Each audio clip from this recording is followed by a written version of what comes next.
As I was getting ready to review this album, Strictly for the Scythe by Denzel Curry and the Scythe, I had sort of a larger question, which maybe you can help me answer. Not like, how is the Scythe, but like, what is the Scythe? What do we call albums like this? You know, the kind of album where you have like one very prominent rapper and then he has a crew of people behind him. Like, do we call that a squad album, a crew album, a family album? You know, like it has to, not a family album, that's a bad pun. But, you know, like it has to have some kind of like leader and then people underneath it. You know, think of like, I don't know, D12 or G Unit, you know, that kind of thing where it really sort of makes sense. There's kind of like a hierarchy where there's the one person at the top and then other people are sort of fighting for time on the mic. Now, I looked this up on Complex, and they said that the best album like this of all time was Enter the 36 Chambers. And Tomatoes, like, what are you... Shout out to Justin Hunt. What are you talking about? That's not this kind of album. Like, what do we call it? I don't know. But before the end of this video, I will tell you what is my favorite. I'm just going to call this a crew album. Okay, so a crew with a leader, with a I don't know, a crew chief. Right? So we have the crew chief of Denzel Curry, and then we have the crew, which are called the Scythe. So then what is the point of these kinds of albums anyways, right? Because truthfully, most people, when these albums come out, would rather just an album by the crew chief. So if you were to tell me, okay, Skye, you can either get an album of Denzel Curry and some like 4 or 5 other people who he thinks are good, or a Denzel Curry album, I know what I'm signing up for every single time. Same thing if you asked people about Eminem and D12, or if you asked 50 Cent and G Unit. Maybe that last one's maybe on the line there. So like the point of these albums, right? I mean, number one, obviously, make good music. Good. There you go. But then the deeper themes is like how to use and share your influence in a frankly altruistic way. Like how to take your shine and give it to other people. Give people the leg up that maybe you got, right? Because what? He started off as part of the internet stuff and the Raider clan and all that kind of stuff and had this sort of collective feeling. So in a way, you know, he's really pushing that forward. Usually, it's also regional, a way of like bringing up your region and sharing things around. So there's the altruistic means by which these albums exist. You know, like generosity, showing off, putting other people on. But then there's also the selfish aspect where it's like, check me out. I'm so powerful. I could put a bunch of nobodies on an album and everyone is going to go and review it. You know, I asked people what I should review this week, and I think like 60% or something all said I should review this because Denzel Curry is that hot. No offense to Tia Kareen, but you know, it's not for the rest of the crew. It's for the crew chief. So those are the two different kind of maybe opposite altruistic and selfish roles that these fill. Now, first off, is this good? That's the first question. Does it fulfill that? Yes, but. So I would say yes, it makes good music. It's rarely sort of like transcendent. It rarely hits the highs of a Denzel Curry project, but it feels like it's trying to do two different things. It's basically like 2 small albums. Like one album is kind of turned up and borderline crunk. Borderline crunk is having a moment right now. Shout out to La Russell and Lil Jon. What? Yeah. And then the other half of the album is a lot softer, a lot more melodic, a lot more, I don't know. I'm going to be honest, the term that's popping in my head is girly, but that's very not cool of me to say. But that's what I'm initially thinking. Like that's my lizard self kind of dividing those things. So, you know, I don't really love the second half of the album, but it does show diversity. It does show the ability to work in different zones. And the whole thing is produced by working on Dying, which is another collective.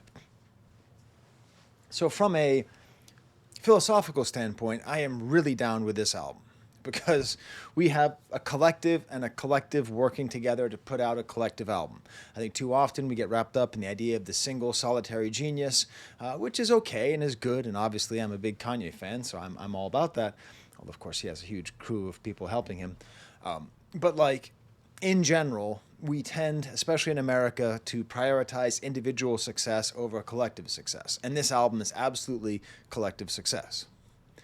But at the same time,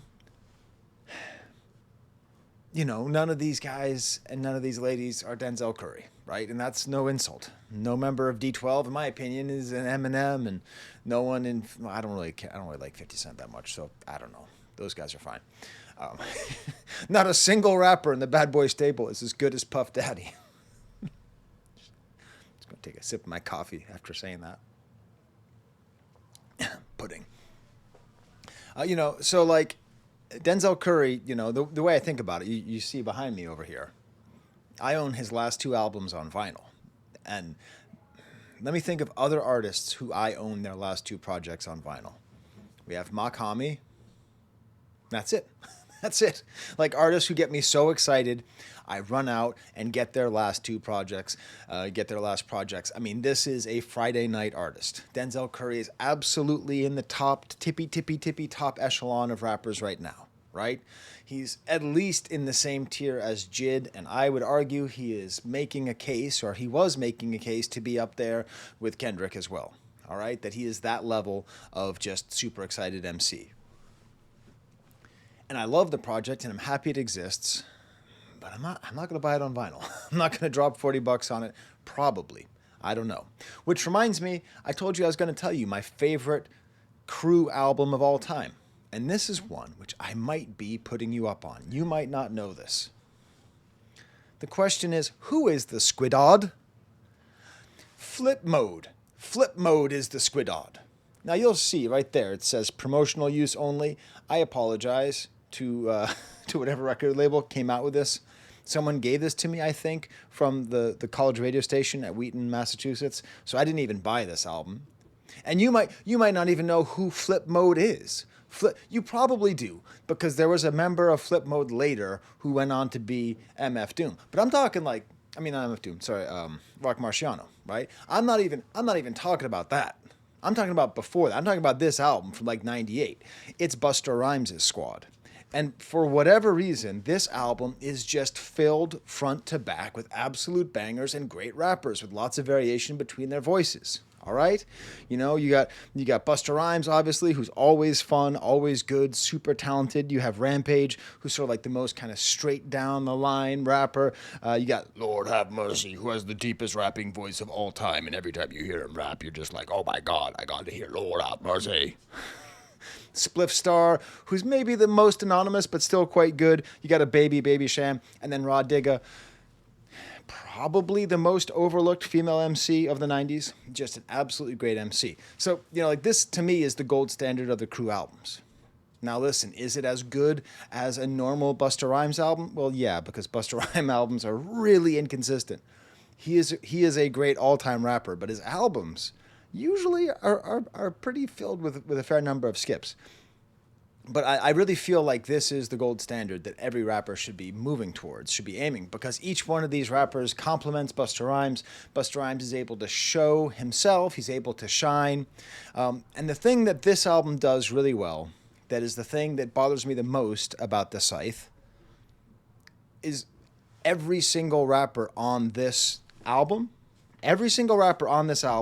is in this picture right here. The Flipmode squad. The Flipmode is the Squidod. The Flipmode squad is the only rappers. And it makes sense because you got, how many people you got here? You got 1, 2, 3, Cat, Sang, see, you got 6 members right there. And so the thing is, Denzel Curry has all these other people on here. Like, I don't need to hear Smino. If Smino's not a member of the Scythe, the album is called Strictly for the Scythe. Strictly for the Scythe. And then it's like, yeah, I mean, not strictly. We also need 1900 Rugrat on there. When you get a chance to have 1900 Rugrat on your album, you've got to do that. This is not strictly, it's largely for the Scythe. This album should be called Largely for the Scythe. Now, one thing I like about Denzel Curry is he does represent his region. His region is the internet. If he's a guy who started off in the old days in the Raider Clan and the blog stuff, Raider Clan was not geographically centered. I mean, obviously a lot of it was in Florida, but you had artists like Kinata, who was out of Seattle. You had people kind of all over the place. And so it's nice that this is the opposite of a regionally centered album. It sounds very Southern for most of it. Again, it's on that kind of crunk line. But you got A$AP Ferg from New York City. You got Tia Kareen from Winston-Salem, North Carolina. People rise up, take your shirt off, wave it around like a helicopter. You got BK the Rula from Atlanta, and you got Kinata from Seattle. So that's really nice. And then you have all these producers from Philadelphia. So you have a whole country all right here. And then you just have a bunch of other people. So that's the thing that bugs me the most, because I wanted to hear more from BK the Rula. I wanted to hear more from Kinata and Tia Kareen. Now, as far as influence goes, I don't know. I mean, that's what's tricky. You look at these crew albums. I mean, this is a great example. I mean, not a single one of these rappers, I think, went on to have a super successful career. I mean, obviously, Rock Marciano would. But, Raw Digga, she should have. I don't think she did. You have your outliers. If you count Rough Riders as being DMX as the crew leader, but I don't think you really can do it. In general, these projects don't work out for the members. I mean, they work out. They get visibility. They have a shot, but usually it doesn't do much.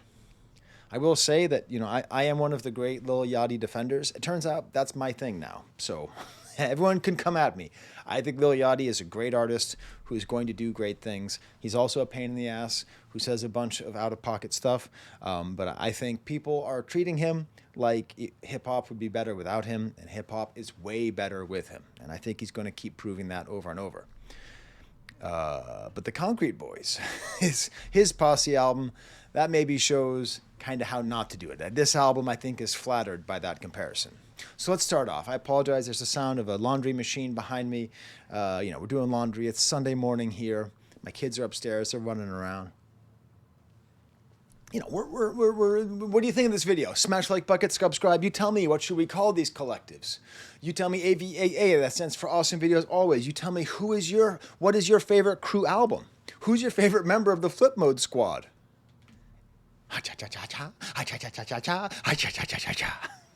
But the only thing I ask you in the comments, listen, I don't know what's going on with you guys. I keep telling you not to ask any questions about that tall, thin door behind me and what's behind it. But the more I ask you to stop asking me about the door, the more you ask me about the door. So there's nothing back there. Nothing. Stop asking. Every time I read the comment section and I read what's behind that door, I go, oh, how dare they ask? All right, let's go to the opening track, The Scythe. Just start off with the Collective Ideal. This is my favorite track on the album because it's the most dedicated to the concept of the album. It starts off with Tia Kareen. She's super strong. There's kind of a sibilance to her voice, kind of a sibilance. I'm not doing AARP. What's that thing they call it? SMR? ASMR? ASMRP? I'm not doing that. But there's a sibilance. Sibilance, it's like when you talk like that, she has a sibilance in her voice that actually gets matched by the hi-hat. And I'm not going to listen, Working on Dying, they're doing some great stuff. Working on Dying secretly has been helping the mainstream of rap music be better. It's sort of like Metro Boomin, right? Like Metro Boomin, fortunately, he is so good that a lot of these kind of like subpar rappers, whenever they use him, their material is elevated. I think Working on Dying, I think Benny X, Benny X brother, I think they're helping to make better mainstream rap. Kind of like gets fast rapping about stealing your man, and then she slows down and does kind of like I Wish a B-Word Would. She has good like change in her flow. There's like an actual DJ in between the verses. Then we get A$AP Ferg. His verse is great, kind of fun and fast, overemphasized syllables. I think I read somewhere someone complaining that his flow is like too old. But like, man, if this is a guy who's been around for 15 years or whatever, let him have an old flow. Well, what do you want him to do? It's great. And then we get Denzel Curry's verse. Listen, you see how big of a fan I am of Denzel Curry. I just want more. This is a good verse, but it's so short. I wish a B-word would. We take from the rich and we give to ourselves. Yeah, what's the point of me, Robin Hood? So, Robin Hood steal from the rich to give to the poor, but it's again this collective concept, ultra ground, get the money, so give up the goods. The scratching at the end is also quite nice. And then I realized the Scythe reminds me of another kind of vanity project of a great rapper, Gravediggers. But that's not really a crew. That's like just a separate. It's fascinating, right? Because Gravediggers is not just RZA's crew. Gravediggers is a different group that RZA was in. Lit Effect. God damn, this is a great song. That's what I'm saying. Like I'm generally tepid on this album. I'm generally mezzo. But the highs are really high. This great drowning sound, this choir behind everybody. Man, it's just a really great soundscape. He got that lit effect. And then we get Laser Dim 700, which is like, why are you not just getting one of the people from the Scythe? I thought it was strictly for the Scythe, not mostly for the Scythe. But then Denzel has this great, just relaxed flow here. Yeah, I mean, there's just so many different... You know what? I got to pause the video and pull up his verse because I meant to put it here. 1 second. All right, I'm back. So, he just got this. I mean, this is just great, right? B-word, I got that lit effect. Half of y'all don't know that I'm that word yet. Lit effect. So he's rhyming the word. It's like a multisyllabic rhyme with yet and fect. And then lit F is rhyming with the N-word. Pretty impressive. I've been ducked off in the silhouette. Never was worried about a bills and they bill a check. Never worry about bills when they bill a check. So that's like a play on like Bill Belichick and they bill a check. But also Bill Belichick was never worried about the bills because Patriots would always kick their ever-loving ass. Okay? That's what would happen. Patriot making this paper, then save until it's looking like pages or something. He has a whole kind of rhyme here of something. Kind of reminds me of an old Jim Norton comedy sketch or something. Patriot, like bill a check, Patriot making this paper. Man, this is what I'm talking about. Like, oh, can I have more Denzel, please? Please, can I have more Denzel? Please, can I have more Denzel? Make that into a beat, rap people. Please, can I have Denzel? Please, can I have more Denzel? Denzel, please, can I have Denzel? Right, that's just how you feel here. I'm a legend in the making or something, and that's the reason why they hating or something. I could tell you getting no dough. You was talking on the internet about how you broke, how you say I scare hoes when these don't got no hoes. Maybe the whole back half of the album is about not scaring hoes, which is a thing I don't particularly agree with. I don't agree with that, right? But we're talking about generalities, okay? So generally, a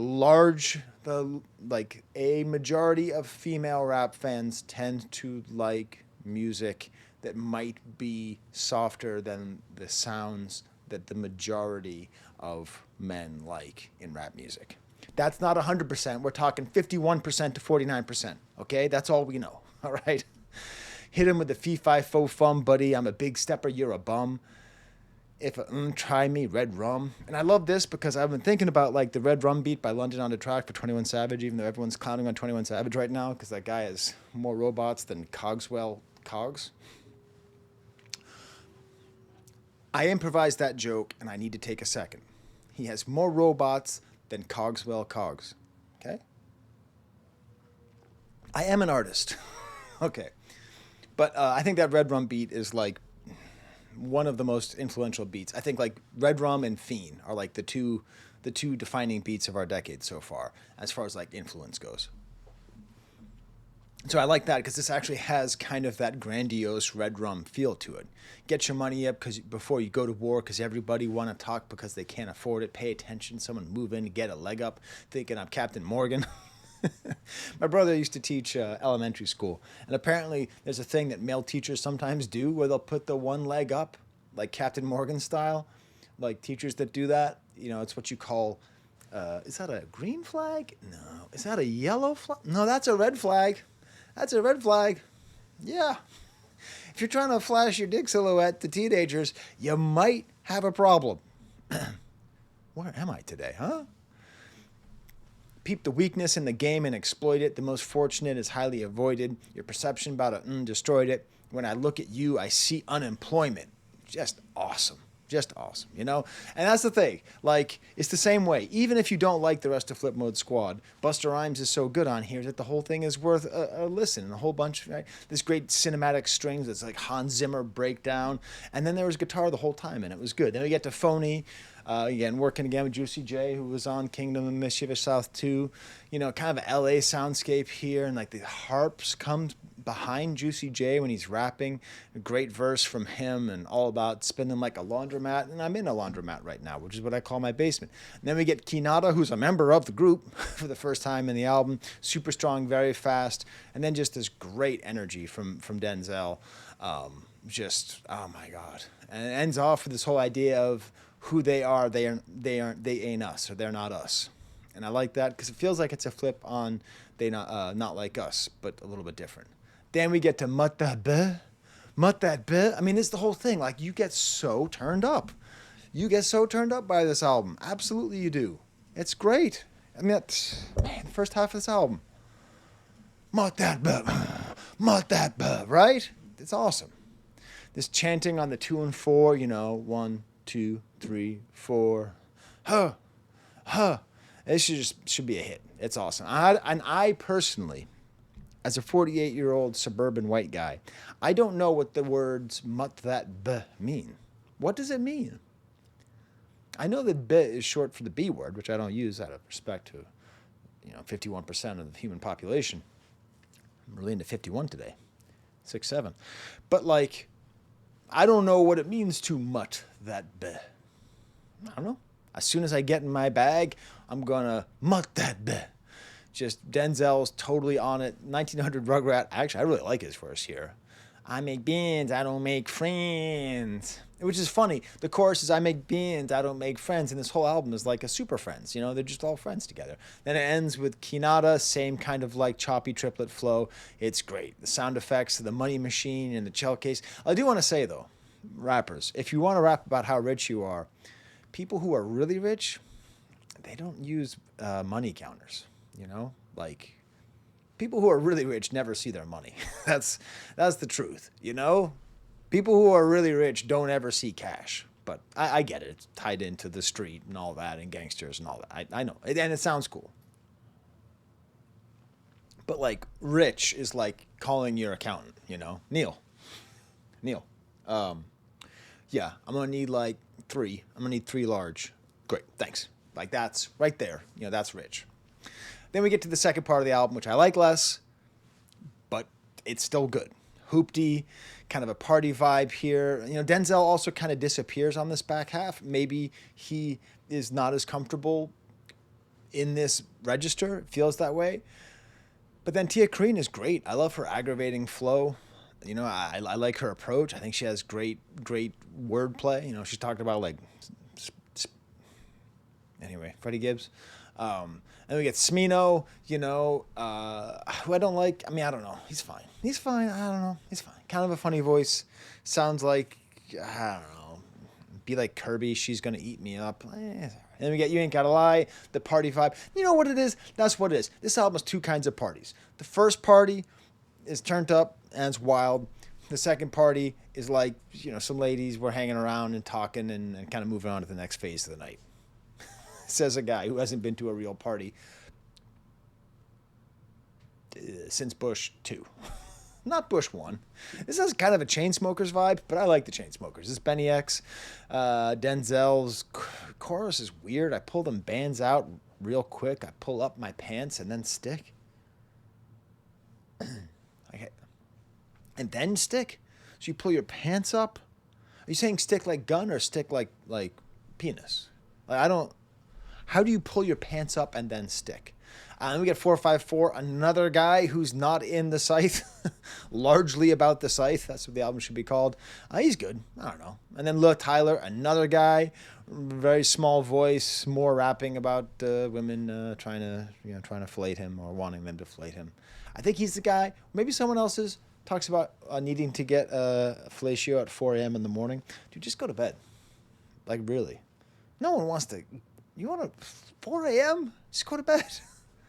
No one wants to do that at 4 a.m. Anyways, I don't edit my videos. I just said that out loud, and then I doubled down.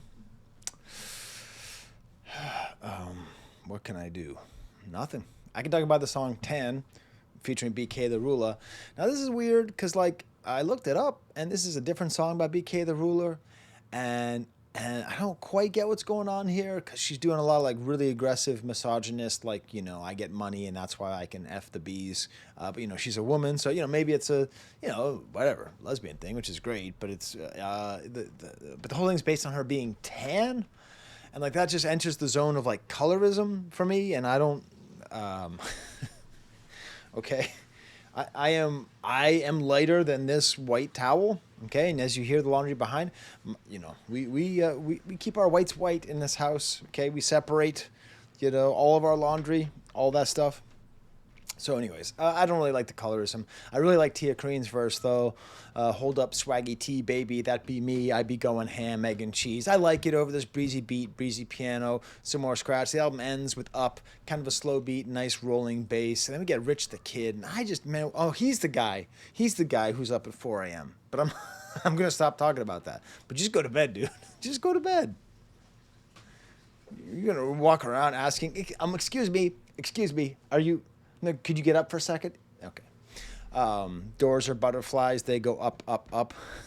There is you think I keep like some kind of weird like insect collection behind that door? You think there's a whole bunch of like chrysalis and like butterflies that are in a cocoon waiting to come out?